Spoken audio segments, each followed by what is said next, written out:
la batalla de Lissa entre Italia y Austria, un crucero similar fue utilizado por Austria para embestir y hundir un buque italiano. Los fabricantes se inspiraron en esta clásica batalla para el diseño del espolón de la nave. Chaoyong y Yang Wei fueron modelos nuevos de crucero de ariete diseñados inspirados en esta batalla. Gracias a su alta velocidad de navegación, se les acercaban rápidamente a los enemigos y los derrotaban con el choque del espolón.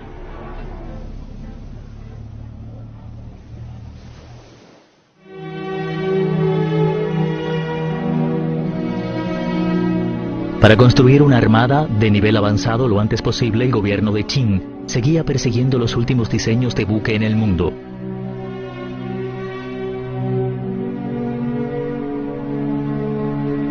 Un día del año 2012, Chang Liyuan estaba hojeando el álbum de buques del antiguo astillero de esta ciudad. De repente, le sorprendió muchísimo una foto. Al darle vuelta a una de las páginas, apareció el nombre Chi Yuan. No pude contener mi emoción. La nave, blanca y larga, de estilo elegante con castillos de proa y popa, silenciosamente anclada en el amarradero de Elsvik, a la espera del momento de botar.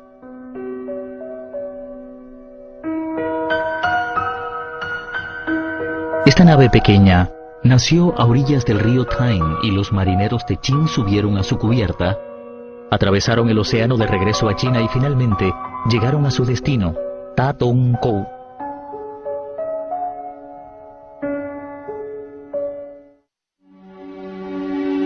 El buque de la foto que encontró Chang Liyuan fue el más famoso de la armada Peiyang, el Chi Yuan, dirigido por Teng Shi-chang.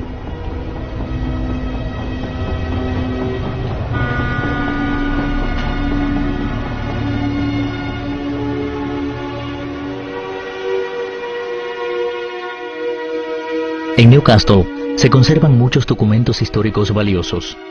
Estas cartas, fotos y diseños de buques del siglo XIX son testimonios del entusiasmo devoto que se dedicó a la construcción de la primera armada del antiguo imperio, el cual no estaba dispuesto a darse por vencido. En la primavera de 1881, más de 200 marineros chinos en vestimentas exóticas causaron gran revuelo en Newcastle.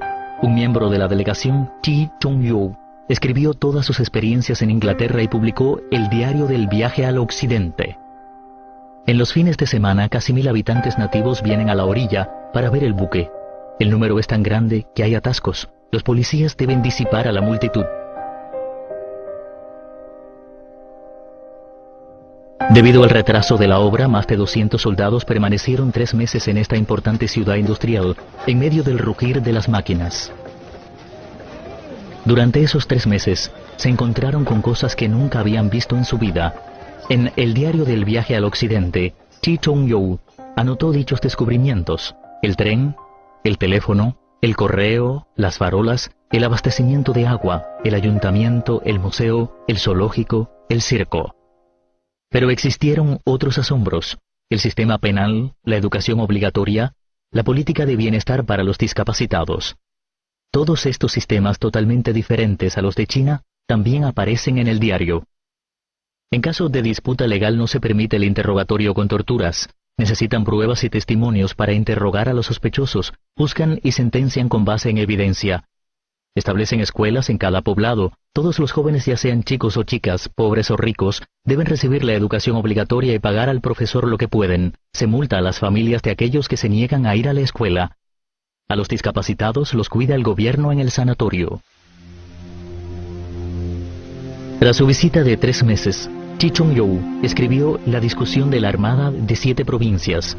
Creía que el mayor problema que había obstruido la construcción naval en la década pasada era la no existencia de reglamentos o normas ni división especializada de la responsabilidad. Los gobernadores locales nunca habían cooperado entre sí. Las 7 provincias se rehúsan a trabajar juntas. El contenido del libro del joven autor era una crítica penetrante a la construcción naval del país. Era una pena que entonces las autoridades no prestaban ninguna atención a sus exhortaciones.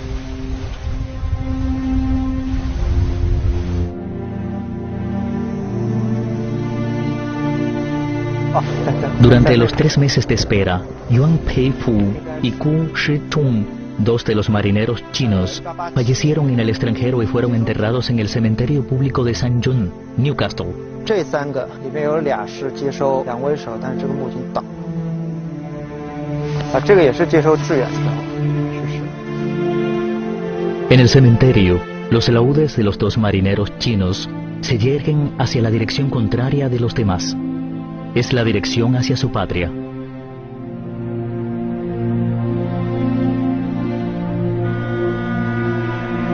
El 17 de agosto de 1881, Chao Yong y Yang Wei, portando las banderas de Dragón de Qin, iniciaron su viaje desde el Canal de la Mancha, vía el Atlántico, el Mediterráneo, el Canal de Suez y el Océano Índico hacia China. Fue la primera vez que navegaban con la bandera nacional de Qin. En su ruta, al pasar por los puertos de diferentes países, se escuchaban disparos de salva como felicitaciones por el estreno de la Armada China en el escenario mundial.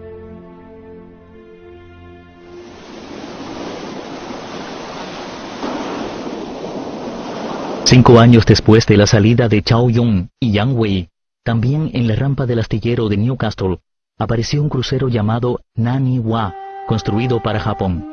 Esta es la foto colectiva de la celebración del buque terminado. No se distinguen bien los oficiales japoneses con vestimenta europea de los ingleses. Los marineros, enviados por el gobierno japonés para recibir el buque, también llevaban uniformes al estilo británico.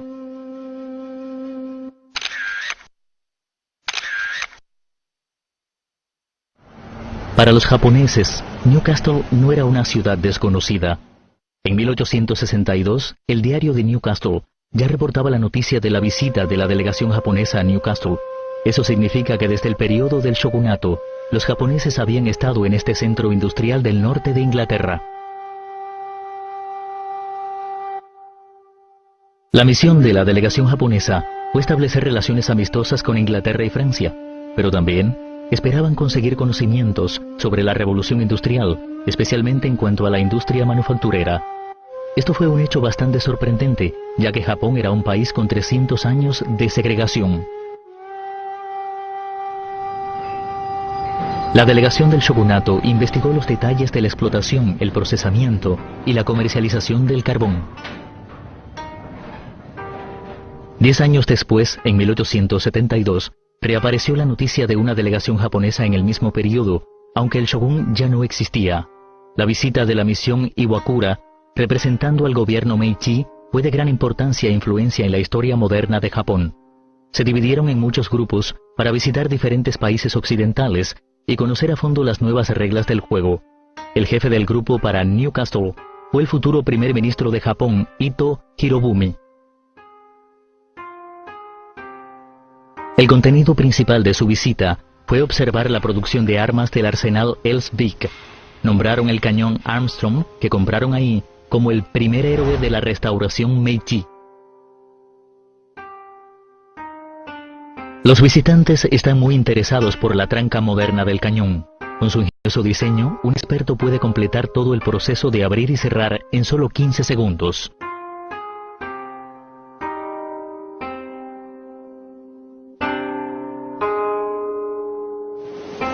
En 1872, el gobierno Meiji ambicionaba construir una armada poderosa y fundó con este motivo el Ministerio de la Armada. Pero en los primeros años del gobierno Meiji, la armada japonesa pasaba por días difíciles. En 1868, se fundó el gobierno Meiji y el Mikado decidió celebrar un desfile de buques. Los 6 buques seleccionados contaban con un desplazamiento total de 2.000 toneladas. Aunque el Ministerio de Defensa hizo un ambicioso plan para el desarrollo de la Armada, era muy difícil realizarlo por falta de recursos financieros. Bajo esta condición, Japón realizó su aventura militar de invadir Taiwán, que sorprendió y alarmó a toda China, que se dio cuenta de la amenaza japonesa.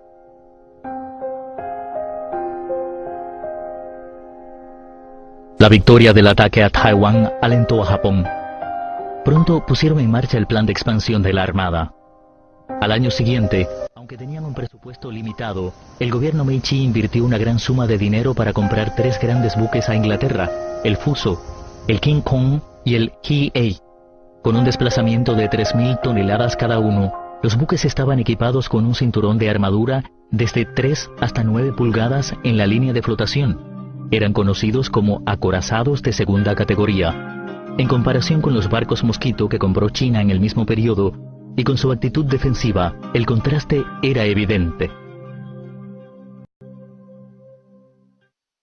En 1877 el Fuso se construyó en Gran Bretaña. Kuo Song Tao, el primer embajador de Qing en Inglaterra, fue invitado a asistir a la ceremonia de lanzamiento. Preocupado por el poder del Fuso, informó a la corte Qing sobre el acorazado de Japón inmediatamente. El impacto que causó la invasión de Japón a Taiwán todavía estaba viva. Japón tenía entonces su propio acorazado. La situación le preocupaba seriamente a Li Hongzhang, quien le advirtió a la corte: necesitamos conseguir aquello que nos hace daño para fortalecernos. En 1879, Japón se anexionó las islas Ryukyu y las renombró Okinawa. En 1881, Qing compró a Inglaterra los cruceros tipo Ariete Yangwei y Chaoyong. En 1882, Japón compró a Inglaterra el crucero Tsukushi, del mismo modelo.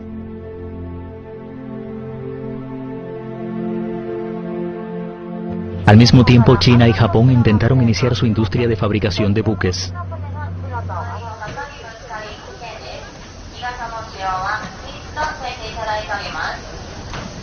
Yokosuka, una base naval importante de Japón, portaaviones estadounidenses, atracan en el puerto junto con varios buques destructores y de abastecimiento.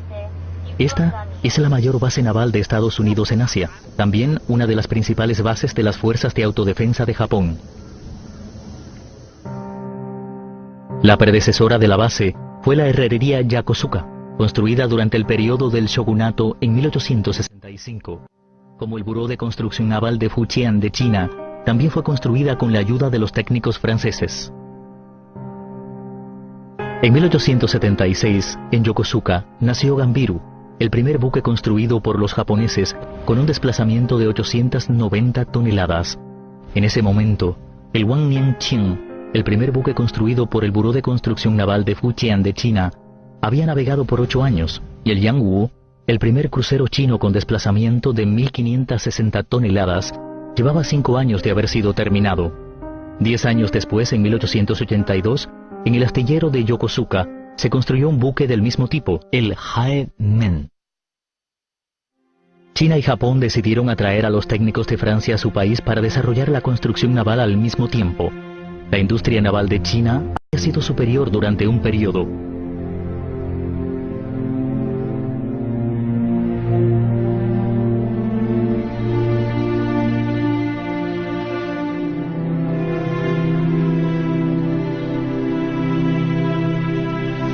Sin embargo, las compras de buques extranjeros fracasaron en repetidas ocasiones.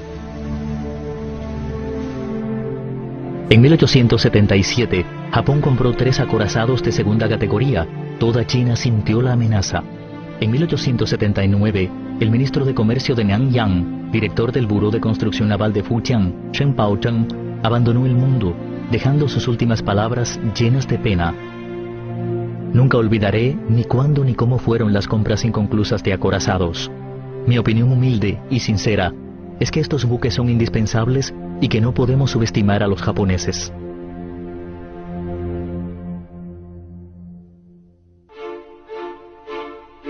Después de la década de 1870, los acorazados eran el sueño de todos los países que deseaban desarrollar su armada. Debido a la limitación de las capacidades destructivas de los cañones, este tipo de buque era casi indestructible con su coraza de acero y su máquina de vapor. Fue un símbolo de poder marítimo en aquel momento.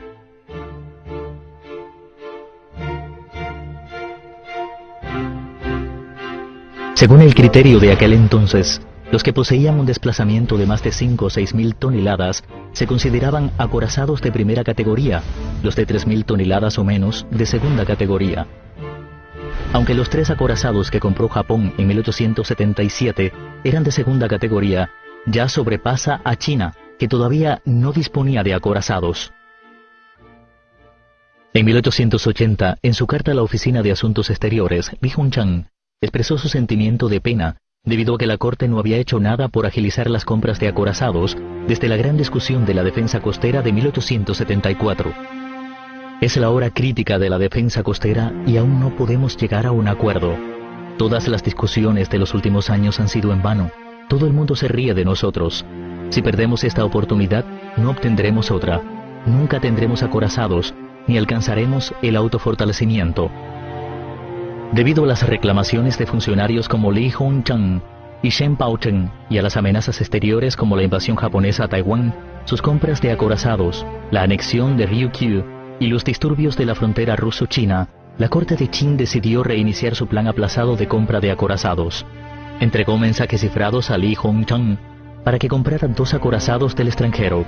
Como Inglaterra seguía subiendo el precio, la corte demandó que el embajador chino en Alemania, Li Fengpao, que lo determinara pronto. Hasta entonces, China había comprado buques extranjeros en muchas ocasiones, pero siempre con intermediarios extranjeros. Los barcos Mosquito, recomendados por Hart y Campbell, decepcionaron a la corte. Hubo, sin embargo, una experiencia de compra naval aún más absurda.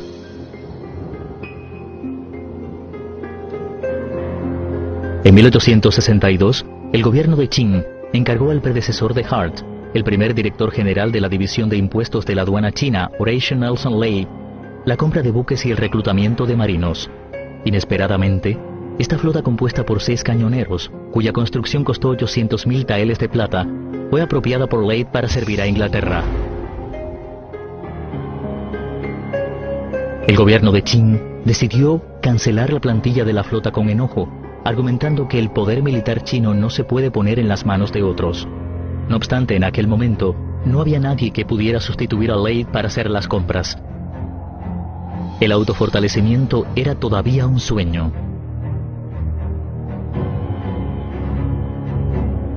Esto provocó una discusión sobre soluciones independientes de los extranjeros entre Zheng Guofang y Li Hongchang. Durante el periodo del movimiento de autofortalecimiento, aparecieron los primeros científicos de formación china. Xu Tianyin fue uno de ellos. Recomendado por Li Hongchang, Xu Tianyin fue designado como segundo consejero de la Embajada de China en Alemania y fue a Alemania para asistir a Li Fengpao en la compra de buques. Cuando tenía 17 años, Xu Tianyin participó en el diseño y construcción del primer barco de vapor de China, Huang Hu, como ayudante de su padre, Shi Shou, uno de los primeros científicos modernos de China. Después, sirvió como traductor en el arsenal de Qiannan, donde tradujo muchos libros que explicaban las tecnologías modernas occidentales. En 1879, Xu Tianyin se puso en marcha rumbo a Alemania. Fue la primera vez que China mandó científicos al extranjero. También la primera vez que un chino se encargó con plena autoridad de la compra de buques. En esa ocasión el poder militar de China no fue controlado por los extranjeros. Durante los 3 años posteriores, Xu Tianyin recorrió países como Inglaterra, Francia y Alemania, y visitó Siemens, Krupp y Vulcan, y otras 80 fábricas. Finalmente, por un precio más económico que el que ofrecieron los británicos, eligieron entre él y Li Fengpao al astillero Vulcan, un novato en la industria naval. Pidieron 2 acorazados de primera categoría, el Ting Yuan y el Cheng Yuan, que serían los buques principales de la armada Peiyang. Eran del mismo modelo. Poseían un desplazamiento de más de 7.200 toneladas, doble del fuso de Japón. El cuerpo usaba el diseño de blindaje más avanzado del mundo, con una armadura de acero de espesor superior a 30 centímetros que envolvía firmemente la parte vital. Medían 94,5 metros de largo y 18 metros de ancho. Lo más llamativo era su armamento. Además de los tubos lanzatorpedos y los torpedos a bordo, cada buque estaba equipado con 4 cañones Krupp de calibre 305 milímetros. Pesaba 32 toneladas, con un tubo que medía 7,65 metros, el alcance efectivo era hasta 7.800 metros. Los buques no solo contaban con la protección de la armadura, sino también con gran potencia de ataque. Ambos acorazados llamaron la atención del mundo desde que se completaron.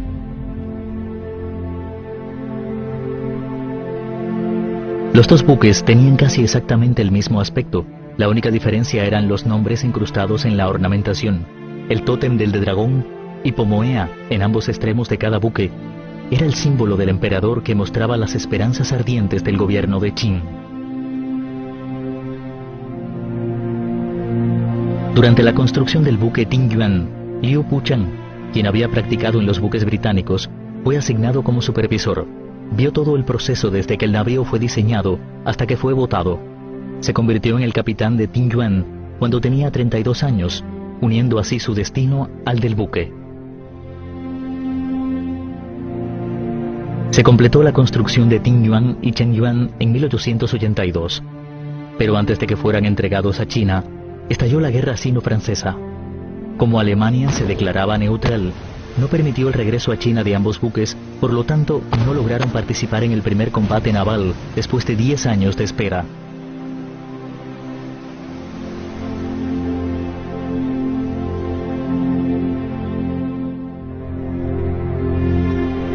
En 1885, los acorazados zarparon por fin rumbo a China, con las expectativas de todo el país a bordo.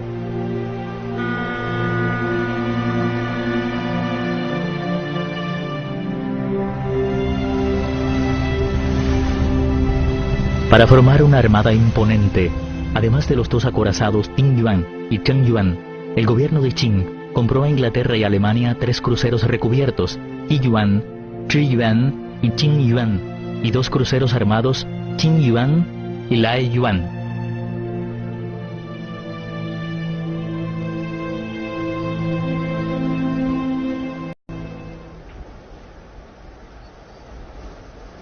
En diciembre de 1888, delante del edificio naval de la isla Liu Kong, de Weihaiwei, una bandera amarilla rectangular con imagen de dragón ondeaba al viento. En octubre del mismo año, se promulgó el régimen de la Armada Peiyang, marcando la fundación oficial de la Armada Peiyang. Todas las instrucciones se daban en inglés. El régimen se basó en las reglas occidentales y se establecieron reglamentos detallados en todos los aspectos de la Armada: normas de buques, sistema oficial, promoción de puestos, accidentes, examen y verificación del trabajo, sueldos, tasas de pensión, comisiones de diversas índoles, sistema de etiquetas, sistema de sellos, reglamentos militares, inspecciones, armamento y demás asuntos referentes a distintos departamentos de la Armada. Que se incluyan todos los detalles en el régimen, para que sirva de referencia para siempre. Compuesto por más de 30.000 palabras, los fundadores de la Armada Peiyang esperaban que tuviera un futuro perdurable.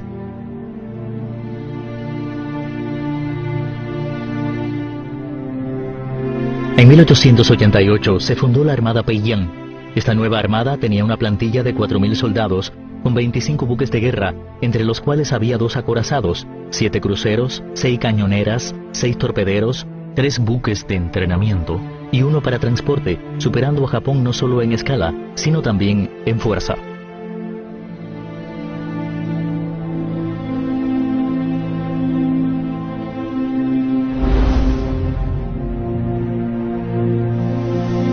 Habían pasado 22 años desde la fundación de la Escuela de Navegación Ma Wei. Los estudiantes adolescentes se habían convertido en adultos. Ellos son: comandante de lateral izquierdo, capitán del acorazado Chengyuan, Lin Taezheng. Comandante de lateral derecho, capitán del acorazado Tingyuan, Liu Puchang. Capitán del crucero Qiyuan, Deng Shichang. Capitán del crucero Qiyuan, Fang Poqian. Capitán del crucero Qingyuan, Ye Zhuwei.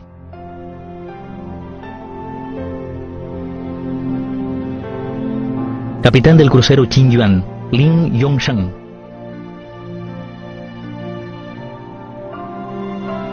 Capitán del crucero Laiyuan, Qiu Baoren.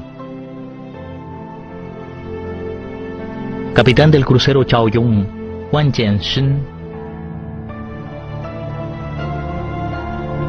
Capitán del crucero Yangwei, Lin Luzhong.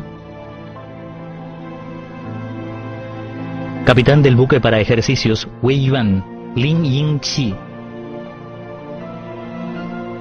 Capitán del buque Kangqi, Sa Chengping.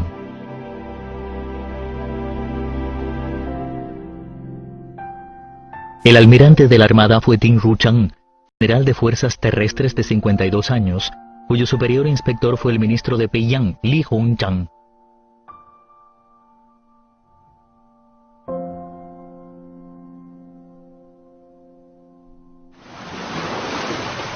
En vísperas del regreso de Qi Yuan y otros 3 buques a China, el ex embajador chino acreditado en el Reino Unido y Rusia, Zheng Jizhi, publicó en Asia Trimestral de Londres su artículo China, el despertar después del sueño, en inglés. Dijo que algunas personas pensaban que China era como un anciano moribundo, pero de hecho, China estaba solamente durmiendo desde hace muchos años y había llegado el momento de despertar.